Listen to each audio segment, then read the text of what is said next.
Buenos días tengan todos y todas en esta mañana.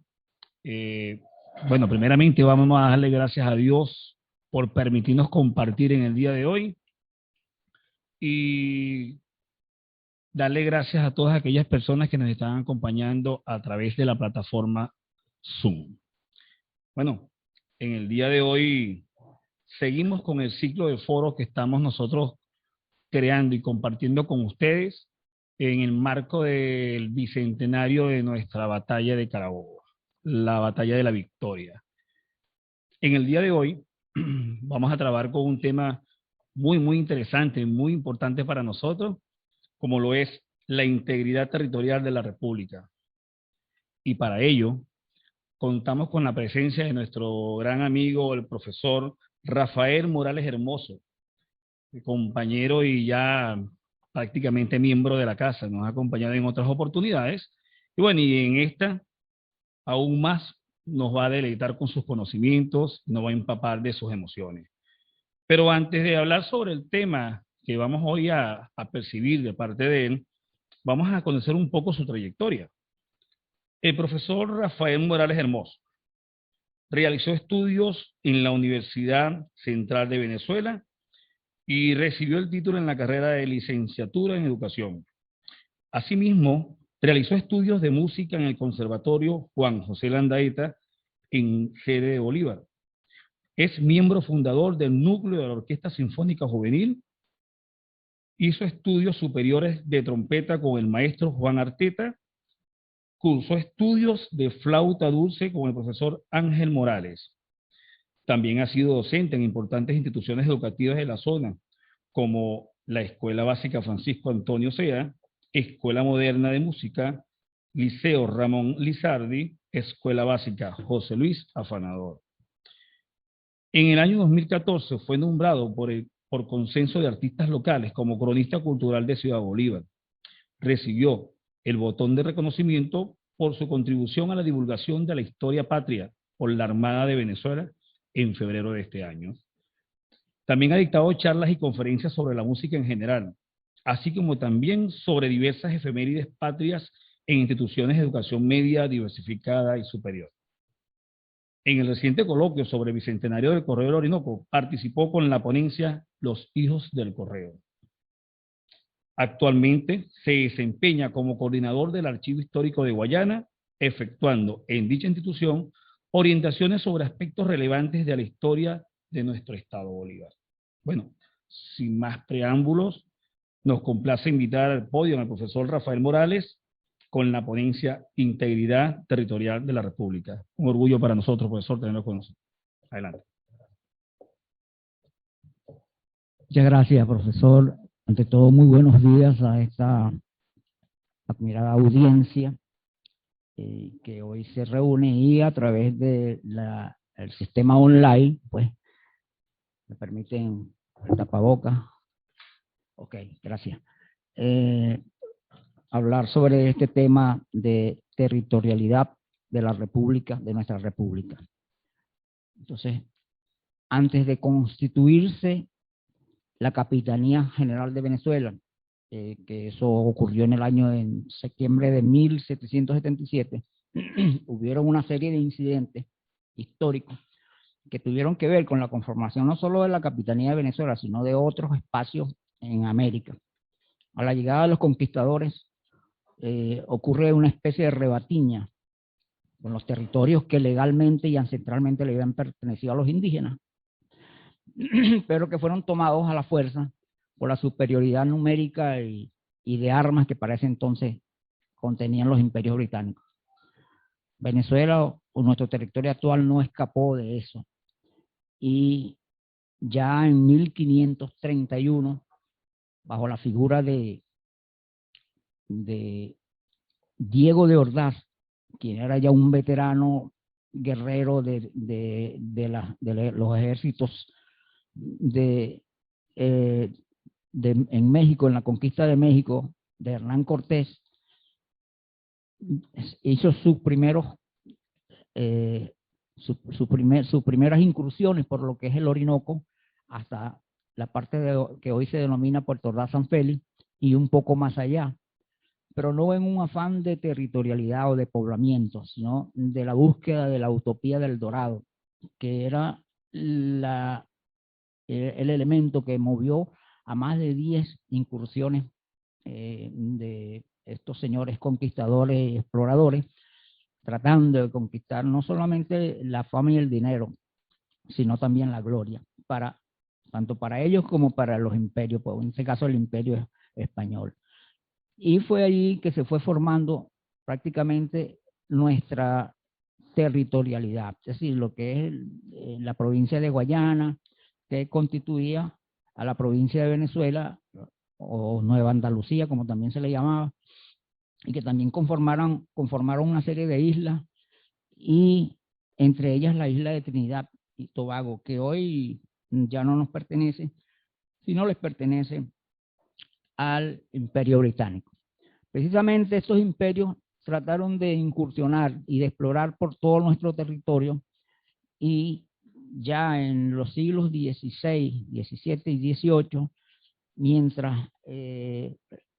mientras los misioneros, tanto franciscanos como jesuitas, hasta que los expulsaron, y los misioneros capuchinos tuvieron una misión de poblamiento en los diferentes espacios de asentamientos indígenas que para ese momento estaban allí, de adoctrinamiento también.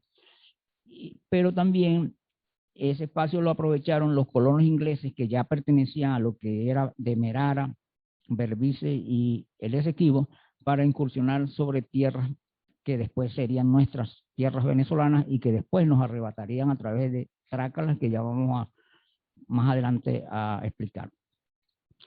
Entre esa década de 1600 a 1800, tras el poblamiento, también hubieron algunas intentonas de parte del gobierno colonial, a través de gobernantes progresistas como Manuel Centurión, como José Felipe Inciarte y Manuel Marmión, de poblamiento, de efectuar censo y de proteger a través de sus ejércitos la territorialidad del imperio, ya en este caso el imperio colonial español. Ya llegando al año de 1800 a 1900 es otra época. Comienza una época convulsionada con los distintos movimientos de liberación e independencia que fomentaron en caso sabido el famoso movimiento de Guali España, que fue abortado. También comenzó por ahí, por ese comienzo de siglo, Miranda venía enarbolando sus movimientos de libertad y de independencia, y también los mantuanos, hasta llegar a los sucesos del 19 de abril de 1810 y el 5 de julio de 1811, donde obtuvimos la independencia, brevemente, efímeramente. Ya sabemos que en 1812 la perdimos, y entonces la volvimos a recuperar, la primera, segunda, tercera república. Ya de 1810 a 1821, que es cuando ocurre la inmortal batalla de Carabobo, que Dios mediante en este mes vamos a conmemorar de la manera más solemne, pues, y que es la que nos mueve esta serie de conferencias que hoy la Universidad Territorial está dándolo a conocer a toda su gente. Entonces, durante ese periodo ocurren muchas guerras, y eso lo aprovechan los británicos, los colonos británicos, para incursionar y tratar de despojarnos de territorio, o despojar al imperio colonial español, que para esa época estaba activo, hasta que pierden pues la potestad de la república, y con la victoria de Carabobo logramos la independencia, y a la vez se relegitima la territorialidad de nuestra patria. Es decir, Simón Bolívar, siempre hombre inteligente y genial, acude al término de utis procedetis, que es un término jurídico que dice que si tú tenías una tierra, lo que poseías, lo sigues poseyendo. En este caso nos toca los territorios que había demarcado la antigua Capitanía General de Venezuela, ya en 1777, por mandato del intendente Joseph Ávalos, y que cubría, bueno, al norte, las partes insulares, el mar Caribe, como es lógico, al sur, la parte de Brasil, sureste Colombia, al este Colombia, y al este sur, lo que hoy la región de Guyana, y el vasto territorio que nos fue despojado por los británicos allá en 1899 en el famoso laudo arbitral de París. Pero antes de llegar allá, queremos decir también de que entre 1820 y 1830, después que se va consolidando la patria, nuestra territorialidad y nuestras leyes, nuestras instituciones, se crea una constitución, también vienen los vendepatrias, los rompepatrias, ocurren los movimientos de la Cociata, o Caña, y otros movimientos pro-separatistas que al fin y al cabo dan al traste con su idea, santanderistas por allá, paecistas por aquí, y nuestra república quedó hecha disuelta. Se fragmentaba una vez más la república, que tanto trabajo y tanto esfuerzo había costado, se fragmentaba en los que después fueron entreguistas y los que de una u otra manera se volvieron a aliar con la oligarquía para desbaratar el sueño libertador, el sueño de grandeza de nuestro libertador. Ocurre entonces entre 1830 hacia adelante muchos hechos de trifulca patria, ¿sí? Encuentros fratricidas que llaman entre hermanos, los Páez, los Monagas, los Sublet, los Falcón, todos esos personajes políticos que corrieron la ventana o la vereda de ese siglo, pensaron bien. Entonces, en ese siglo XIX, esos presidentes se encargaron más de sus apetencias personales que el legado que Bolívar había dejado. Mientras esto ocurría, un extraño señor llamado Robert Schomburg, que después fue tildado de mercenario y que se autoproclamaba científico, explorador de la Royal Society Geographical, vino, se metió como Pedro por su casa y empezó a recortar territorio del país. Primero en 1835 se lleva 44.000 kilómetros, luego, pasa ahí por favor la otra.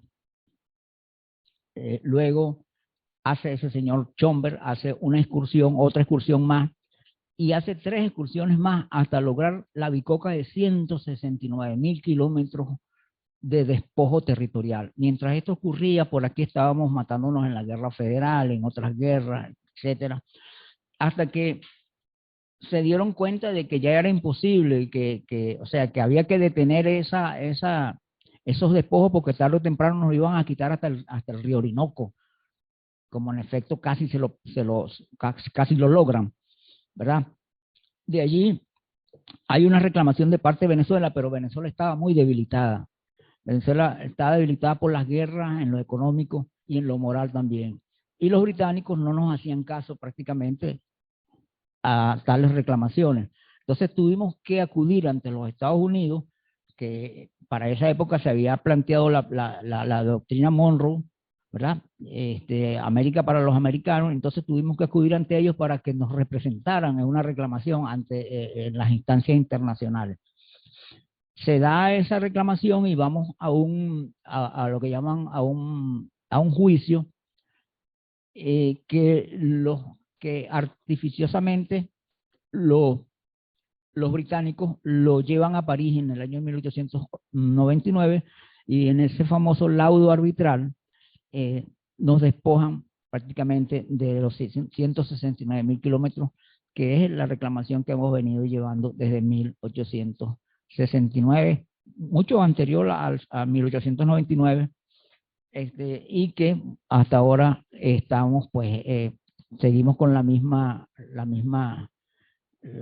aspiración, los que nos sentimos venezolanos, bueno, los que queremos nuestra patria y nos llamamos nuestra territorialidad, creemos que algún día, bueno, vamos a recuperar ese territorio. Entonces, mientras esto en 1899 perdemos el territorio, el siglo XX continúa como si nada. Tenemos un presidente Gómez que nunca se ocupó del caso del Esequibo. Tenemos el presidente Medina Angarita, que aunque creó una ley de fronteras, tampoco hizo reclamación al respecto. Entonces, no teníamos defensa ante no solamente el robo, el despojo de Guyana, sino también otros despojos que habían ocurrido en el año de 1835 por parte del territorio, la frontera con Colombia, en la cual se llegaron a un acuerdo, pero después en 1861 perdimos 45.000 kilómetros cuadrados. De igual manera pasó con las Islas Aves, en la cual nos querían despojar de esas islas que por ley nos pertenecía también, pero eso sí logramos por lo menos recuperarla. Entonces el siglo XX se caracterizó por eso. Ya en el año 1945, con la llegada de Isaías Medina Angarita, que era un hombre progresista, se trató de reactivar la reclamación. Incluso se llamó a un señor llamado Malek Prevost, que fue quien fingió de juez por parte de Venezuela, siendo norteamericano, pero hijo de una mexicana y de un norteamericano, hablaba perfectamente el español y pudo acudir como defensa del país en esa oportunidad. Pero, como dije, pues hubo trampas hubo una componenda en ese juicio, en ese laudo arbitral, y ya se sabía que el país iba a perder el juicio. Pero ¿qué pasó? Hay un detalle muy importante que quiero que lo capten. Fíjense, los Estados Unidos actuaron como representante nuestro. Y cuando los británicos le dijeron que eran 200.000 kilómetros y no 169.000, ellos inmediatamente alzaron la voz. No porque a ellos les convenía, por una parte, pero sí porque al quedarse los británicos con el Orinoco y lo que es la parte hoy de Puerto Ordaz, Upata, Guasipati, Tumeremo, el Callao, todo eso estuvieran hablando inglés. No solamente en el Callao estuvieran hablando inglés, sino en esos territorios, porque esos territorios se los iban a anexar los británicos. Entonces, los gringos no lo permitieron y pactaron entre gallos y medianoche, que digo, pactaron que el Orinoco no se lo iban a anexar los británicos, porque para ellos era un obstáculo en cuanto a la dominación del comercio y la navegación en el territorio de Sudamérica. Por el Orinoco ellos llegaban al Meta, a Colombia, llegaban al Amazonas y podían dominar la situación, la parte económica de toda la región. Entonces, afortunadamente no nos quitaron ni el Orinoco ni la parte de esos estados que son emblemas de nuestra Guayana, Upata, San Félix, Guasipati, etc. En el año ya corrió el tiempo, Pérez Jiménez, que fue se jactó de ser nacionalista, poco hizo. Incluso Pérez Jiménez, Marcos Pérez Jiménez, el presidente Marcos Pérez Jiménez, en su periodo de 1948 al 58, hizo una embajada en Guyana, cosa que le criticaron mucho, porque tú no puedes hacer una embajada en un territorio que prácticamente es tuyo, ¿no? Eso fue una torpeza de parte de él. Y hasta los años 60, cuando ocurre la llegada de Rómulo Betancourt, en esa oportunidad, un canciller de ese momento, Marco Falcón Briceño, hizo una exposición muy interesante tratando de reanimar lo que es la reclamación, y se logró cierto éxito, en tanto nos dieron reconocimiento de beligerancia la reclamación. Y en el 66 retomó el caso, pero tampoco la cuestión quedó estática, y los británicos aprovecharon y le dieron a Guyana la independencia. Entonces, cosa de que nosotros nos entendiéramos con Guyana. Ya finalizando el año 1960, en el 69, ocurre en Guyana una rebelión de parte de... ¿puedes moverlo un momentico, por favor? Ocurre una rebelión de parte de un movimiento separatista guyanés que se sentían, primero se autoproclamaban venezolanos y decían que ese territorio era de ellos, pero fue aplastada por un señor llamado Forbes Burhan, que era el primer ministro de ese momento, y fue aplastado y con cárcel y muertos, como la rebelión. Y en el 70, con la llegada de Rafael Caldera, ocurre una de las patrañas más locas de la historia diplomática, que es que Caldera firma el protocolo de Puerto España, en la cual le concede 12 años, 10 años de neutralidad, o sea, a la reclamación. No hay derecho a ninguna reclamación hasta dentro de 10 años, cuando ambos gobiernos convengan a través de diálogos escondidos, etcétera. Una de las cosas más locas y más criticadas, pues, de la diplomacia venezolana, ese protocolo de Puerto España. Y ya después, en los años subsiguientes, bueno, las diferentes dificultades del país, los gobiernos estaban ocupados más de la deuda externa y de los casos de corrupción que frecuentemente pasaban, que de ocuparse de un tema tan delicado como es el caso de Guyana. Ya pues con la llegada del presidente Chávez en el año 2000, pues ya la cosa había tomado bastante cuerpo, el caso de Guyana, y él se ponía cuesta abajo, aparte de la serie de problemas que heredó el presidente Chávez. No solamente eso, sino que heredó un país arruinado, un país quebrado, lo de Vargas, que también fue una cuestión que no estaba previsto, pues que solo la naturaleza lo fomentó. Entonces, toda esa serie de dificultades, sin embargo, con esa serie de dificultades, el presidente Chávez fue uno de los artífices de UNASUR, y a través de ese organismo, la Unión Nacional de Países Suramericanos, Unión de los Países Suramericanos, trató de solventar de la manera pacífica y del diálogo el problema con Guyana. Pero pasó el tiempo y tampoco se pudo hacer mucho al respecto, hasta los días de Maduro, en el que también ha sido dificultoso por el bloqueo y por la serie de obstáculos que se le han presentado a este gobierno revolucionario.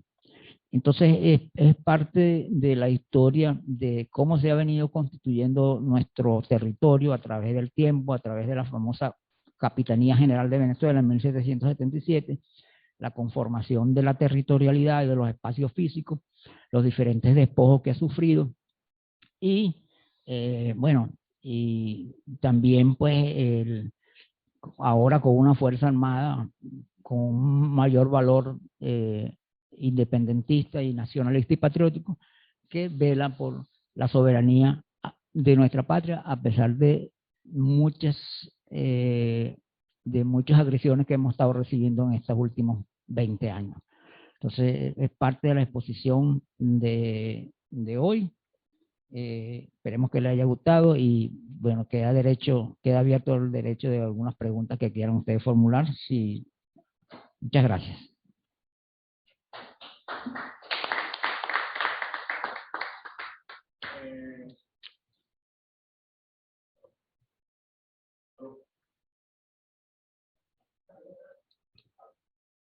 Bueno, profesor, es la hora de, preguntar. No tiene audio todavía.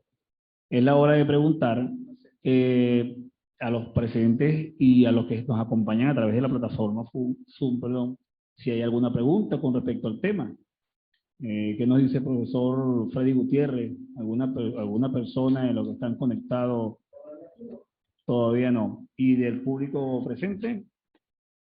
Tampoco. Sin embargo, profe, a mí me gustaría de manera particular su opinión con respecto a algo que yo pienso. Escuchándolo de esta manera y verdad me emociono, ya es la segunda vez que comparto con usted este escenario, y me impregno de tanta historia en la cual usted nos hace referencia, y pienso de esta manera: hace 200 años, es más, hace 300 años, desde cuando estaban nuestros aborígenes, pienso que nosotros los venezolanos, de alguna manera, me incluyo como venezolano, hemos defendido lo que es la integridad territorial de la República, de nuestros aborígenes. Luego pasamos por la época independentista, cuando estaban nuestros amigos libertadores y nuestros próceres. Yo pienso que nosotros en ese momento defendimos la integridad territorial de la República. Pero viene lo otro, 200 años después, 300 años después, pienso en el contexto que todavía estamos defendiendo de alguna manera la integridad territorial de nuestra República. Me gustaría saber qué piensa usted de eso. No, claro. Primero, la defensa de la territorialidad de los espacios, los asentamientos humanos que se vinieron fomentando en lo que hoy se llama América, lo hicieron los valientes aborígenes en desigual guerra, batalla, pues. Ya sabemos la superioridad numérica y armamentística que traían los europeos para la época, el arcabuz, el caballo, fueron. Sin embargo, los valerosos indígenas defendieron su territorio a capa y espada. Ya a última hora tuvieron que, bueno, esparcirse porque era la única manera de sobrevivir, pues los grupos étnicos. Y de esa manera llegaron a ocupar ciertos espacios en todo lo que es Venezuela, empezando por Coro, el Tocuyo, que fueron los primeros asentamientos, Cumaná y después Guayana. Pero bueno, de eso pues fue cambiando con la llegada de los patriotas que conformados por las ideas libertarias de Bolívar, de Miranda, de Tomás de Eres, Sucre, entre otros. Entonces, bueno, se fue conformando esa idea de libertad y emancipación. Por supuesto, ciertos hechos que ocurrieron en Europa. La Revolución Francesa motivó mucho, fue alentador, fue una especie de espaldarazo para las ideas de emancipación y libertad de los pueblos de América.